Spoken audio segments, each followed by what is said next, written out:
Mari kita ikuti seri Pesan Pengharapan. Subscribe dan like channel Pesan Pengharapan. Dan apabila Anda diberkati dalam pelayanan kami, bagikan link Pesan Pengharapan ini kepada rekan dan kerabat Anda. Terlebih dahulu, mari sama-sama persiapkan hati kita di dalam doa. Tuhan Yesus memberkati.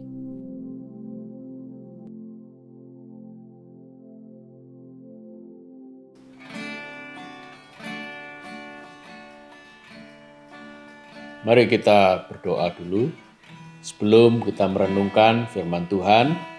Bapa yang di surga, kami bersyukur karena Tuhan begitu baik dalam kehidupan kami. Sekalipun pandemi ini belum berlalu dan kami merasa pandemi ini masih berkepanjangan, tapi kami yakin percaya bahwa masa depan itu sungguh ada. Karena di dalam pandemi dan dalam masa depan nanti, kami tetap berjalan bersama-sama dengan Tuhan yang menyertai kami. Terima kasih Tuhan, bubuhkan berkat kehidupan dan kuasa atas firman-Mu, sehingga kami yang merenungkan firman-Mu beroleh kebangkitan, kehidupan, dan kuasa untuk menjalani apa yang terjadi di sekitar kami ini. Terima kasih, dalam nama Tuhan Yesus kami berdoa. Amin. Shalom putra-putri kerajaan surga yang disayang oleh Tuhan dan yang saya kasihi.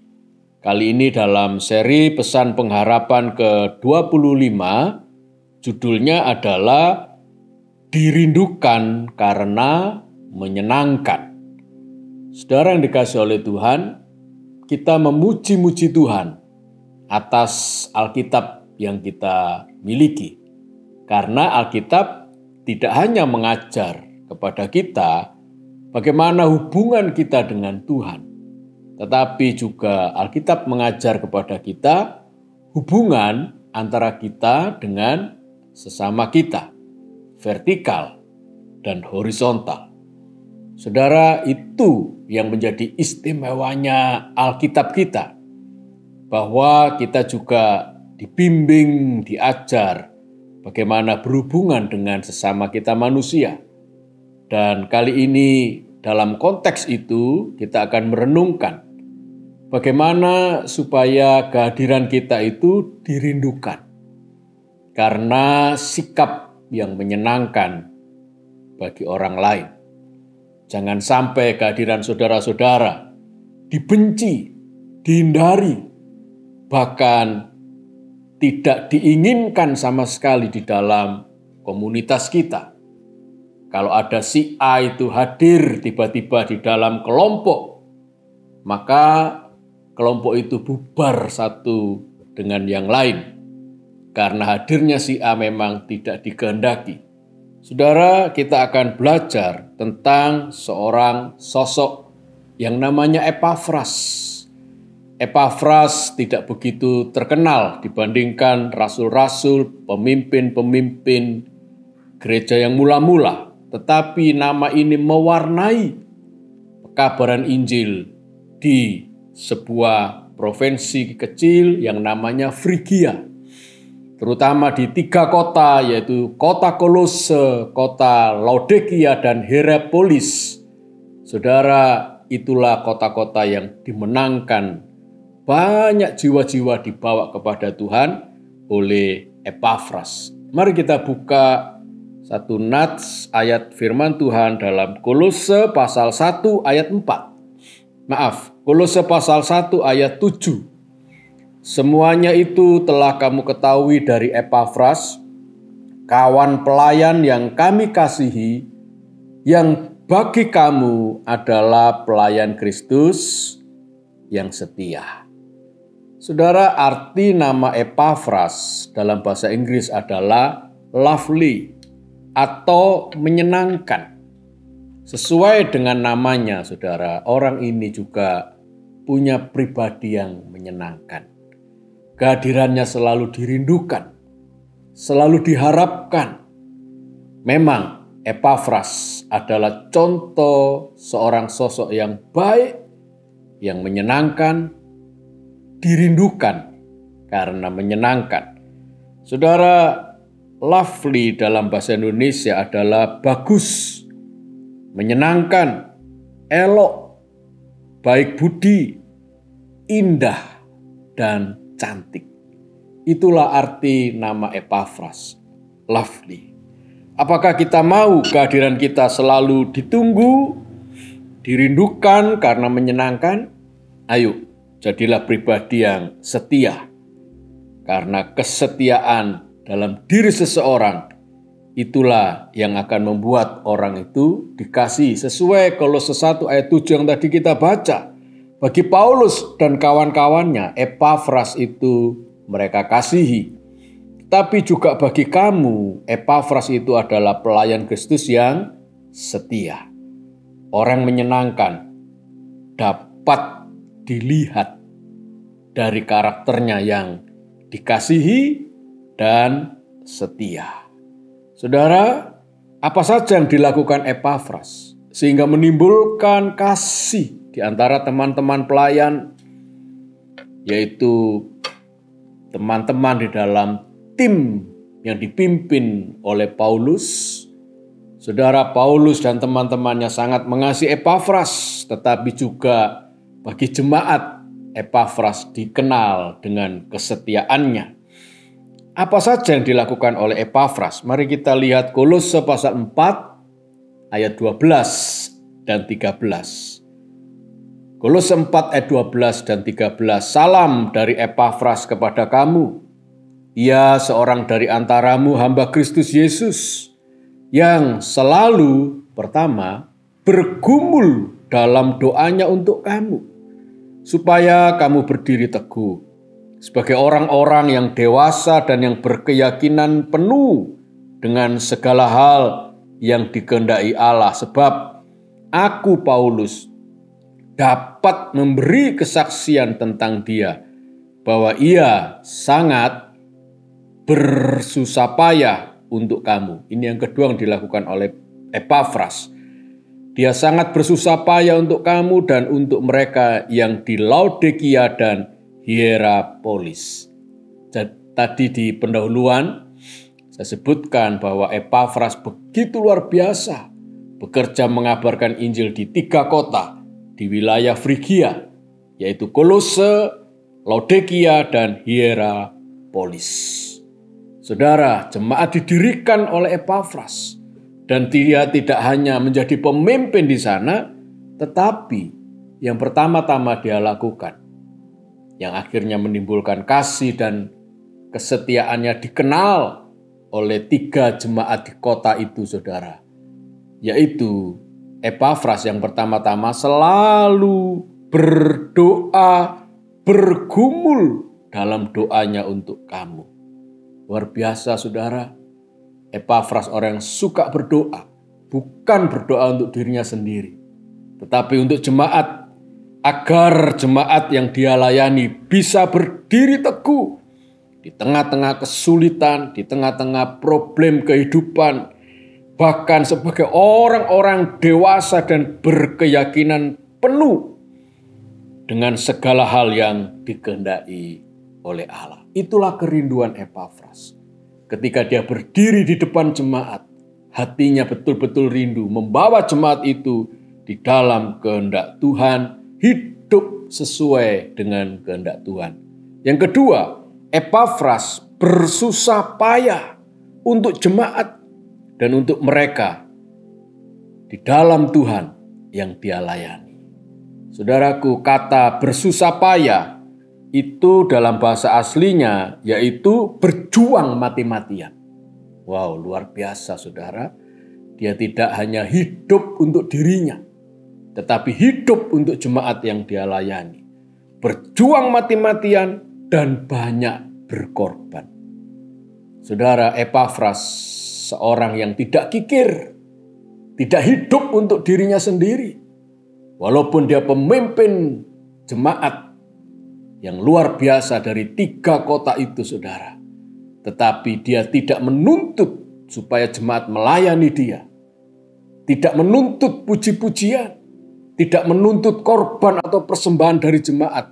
Sebaliknya, dia justru berjuang mati-matian. Dia justru banyak berkorban untuk jemaat yang dia kasihi. Filemon pasal 1 ayat 23 berkata begini, "Salam kepadamu dari Epafras, temanku sepenjara karena Kristus Yesus." Yang ketiga, Epafras bersedia masuk dalam penjara. Saudara, dia dipenjarakan bersama dengan pemimpinnya, yaitu Rasul Paulus. Dan Paulus menulis surat kepada Filemon. Bersama-sama dengan dia ada Epafras yang dipenjarakan karena Kristus Yesus. Bergumul dalam doa, bersusah payah, berjuang mati-matian dan berkorban dalam banyak hal. Dan ditambahkan, dia bersedia untuk masuk dalam penjara. Menderita karena Kristus untuk jemaat yang dia layani. Luar biasa. Itulah ciri yang ingin ditemukan dari komunitas kita kepada saudara dan saya. Supaya kita seperti Epafras, tidak kikir, suka memberi, bahkan memberi hidup sepenuhnya untuk jemaat yang dia layani. Karena itu wajar orang-orang di sekitar Epafras sangat mengasihi dia. Jemaat sangat mengeluh-elukan dia, merindukan dia karena hidupnya yang menyenangkan. Kesetiaannya betul-betul teruji. Saudaraku, jangan kikir, jangan pelit, saudara. Saudara diberkati untuk memberkati orang lain. Saudara, ada satu kisah di desa di Prancis sedang mengalami panen anggur. Kita tahu Prancis sangat kaya dengan anggur dan punya komoditi yang terkenal dari anggur ini, saudara. Seperti biasanya setiap panen anggur selalu diakhiri dengan pesta warga. Pesta itu merupakan swadaya penduduk dari warga untuk warga oleh warga, di mana setiap keluarga petani harus menyumbangkan sejumlah makanan dan minuman. Dan ada satu tradisi yang harus dipenuhi seluruh penduduk. Setiap keluarga bersama-sama mengisi sebuah tong anggur sampai penuh. Tong yang begitu besar diisi anggur sampai penuh. Setiap keluarga akan membawa 5 liter anggur dan memasukkannya ke dalam tong besar. Lalu mereka akan minum bersama-sama dalam pesta di desa itu, saudara. Saat pesta dimulai, kepala desa yang juga petani anggur, sama-sama petani anggur mereka semua, kepala desa ini, saudara, meminta warga untuk membuka tong tersebut. Lalu kepala desa ini akan meminum yang pertama, saudara. Mengisi gelas pertama, lalu mencicipinya dan meminumnya sebagai orang yang pertama. Tapi ternyata isinya bukan anggur, saudara, tetapi air tawar. Nah, kepala desa tersentak dan ingat sesuatu yang terjadi tadi siang. Tadi siang dia bertemu dengan seorang warga, ketika warga itu didapati tidak menuangkan air anggur, tetapi air tawar. Ketika dia ingat itu, dia panggil warganya dan berkata, "Hei, kamu petani kikir. Tadi siang aku tahu kamu menuangkan 5 liter air tawar ke dalam tong ini. Lihat, perbuatanmu telah membuat seluruh anggur yang sudah kita panen menjadi tawar." Warga yang tertuduh tadi terdiam malu sekali, saudara, karena memang dia telah melakukannya. Dalam perjalanan pulang, sang kepala desa setelah pesta gagal itu berpikir keras. Bagaimana mungkin 5 liter air tawarku ditambah yang dituangkan petani tadi mampu menawarkan, membuat tawar seluruh anggur dalam tong sebesar itu. Nah, ketahuan, saudara, ternyata kepala desa juga kikir. memberikan air tawar ke dalam tong itu, saudara. Rupa-rupanya seluruh warga desa itu pun berpikir sama dengan kepala desanya. Berarti mereka semua tidak menyumbang air anggur, tetapi semuanya mengisi air tawar karena mereka merasa sayang kalau air anggurnya disumbangkan untuk pesta anggur di desa itu. Saudara, cerita yang singkat dan lucu ini kiranya menegur kita. Janganlah menjadi pribadi yang kikir. Janganlah menjadi pribadi yang dihindari dalam komunitas, saudara. Tetapi biarlah kehadiran kita dirindukan karena menyenangkan. Saudara, itulah doa saya supaya kita semua hidup sesuai dengan kehendak daripada Tuhan. Dimana kalau Bapa kita itu adalah Bapa yang baik dan penuh dengan kesetiaan untuk memberkati manusia, biarlah kita juga sifat dari Bapa itu menurun kepada kita. Untuk kita juga hidup dengan karakter yang baik, menyenangkan orang-orang yang ada di sekitar kita. Mari kita nyanyikan pujian, ajarku mengerti segala rencanamu.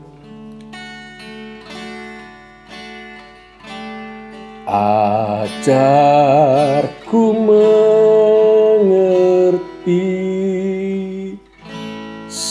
segala rencanamu.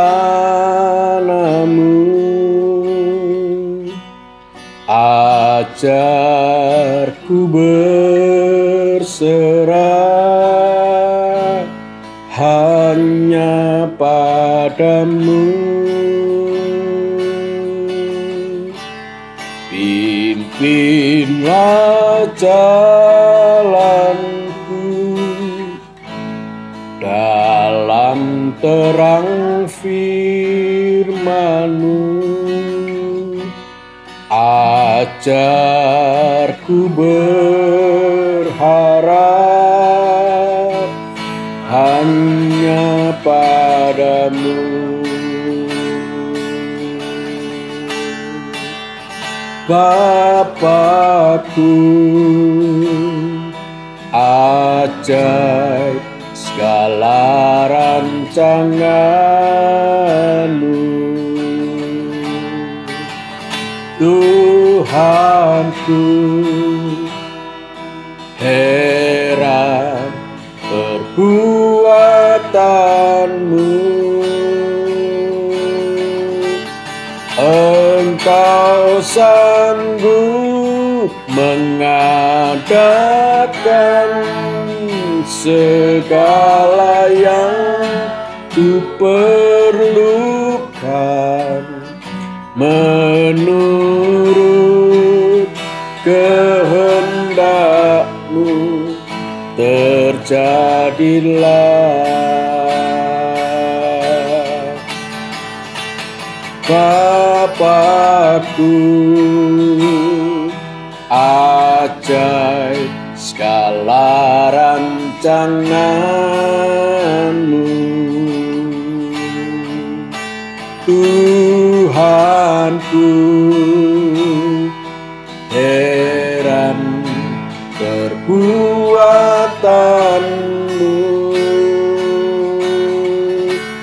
Engkau sanggup mengadakan segala yang kuperlukan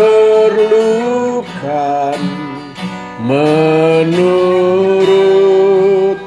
kehendak-Mu. Terjadilah